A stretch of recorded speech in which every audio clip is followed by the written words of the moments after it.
They're calling it March Madness in California's Sierra Nevadas, with the season's most powerful storm dumping several feet of snow on the region. Several cars temporarily trapped when an avalanche crashed on a road south of Lake Tahoe. Blinding wind and snow generating whiteout conditions on the roads.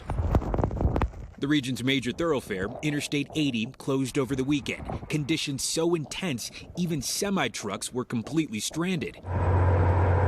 Massive snow throwers brought in to clear the roads. I thought we were going to get us stuck a few times.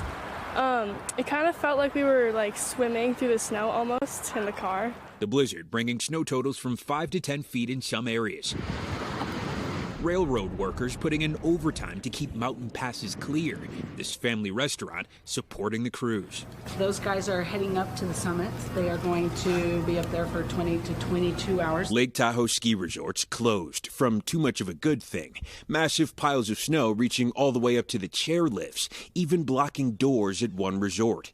And gusting winds at the summit creating dangerous conditions even for snowcat operators. The gnarliest wind he's seen in 23 seasons of running a cat here.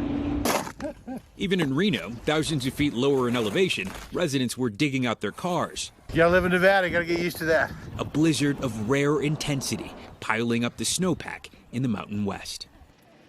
So the good news is that the worst part of the storm is over, which is a welcome reprieve for residents ahead of the next system, which is now just a few hours away. Savannah? All right, Steve Patterson leading us off. Thank you. Hey, thanks for watching. Don't miss the Today Show every weekday at 11 a.m. Eastern, 8 Pacific on our streaming channel, Today All Day.